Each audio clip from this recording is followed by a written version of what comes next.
In the small, forgotten town of Eldridge, where whispers of old legends clung to the foggy air, there was a house that no one dared to enter. The Whitmore House stood on the outskirts, shrouded in ivy and decay, a relic of a time long past. It was said to be cursed, its history stained with the blood of those who once lived there. For years, the townspeople avoided it, passing down stories of the eerie occurrences that plagued its halls. The legend spoke of a family, the Whitmores, who mysteriously vanished one stormy night. Their screams were said to echo through the town, carried by the howling wind, until they abruptly stopped.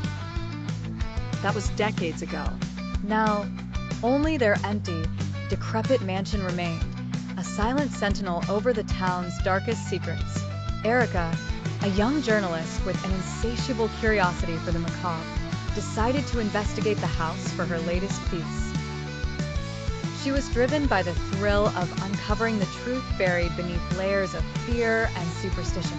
Armed with her camera and flashlight, she crossed the threshold of the Whitmore House. The air inside was heavy, suffused with the scent of mildew and something else she couldn't quite identify, something metallic. Her footsteps echoed as she moved from room to room, each one more dilapidated than the last. She photographed everything: the crumbling wallpaper, the broken furniture, the ominous portraits whose eyes seemed to follow her every move. As she descended into the basement, the sense of unease grew stronger. The walls down here were covered in strange symbols, carved deep into the stone. Erica's flashlight flickered, casting shadows that danced and twisted in unnatural ways.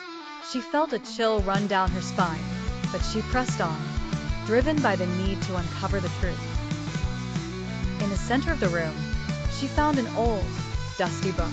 Its pages were yellowed and brittle, filled with handwritten notes and sketches of bizarre, nightmarish creatures.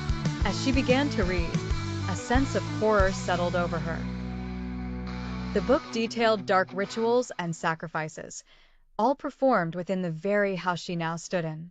Suddenly, she heard a noise, a soft whispering, coming from the darkness around her. She turned, her flashlight cutting through the gloom, but there was nothing there. The whispering grew louder, more insistent, forming words she couldn't understand. Panic gripped her as she realized she was not alone.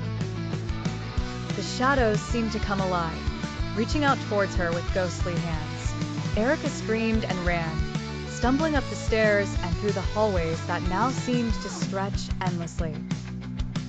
The house was no longer just a building. It was a living entity, determined to trap her within its walls.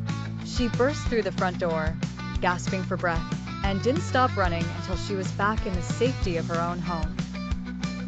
The experience left her shaken, but she knew she had to write her story. The Whitmore House held a dark, sinister power, one that fed on fear and despair. As she typed her article, she couldn't shake the feeling that the shadows were still watching her, waiting for the moment when they could drag her back into the darkness.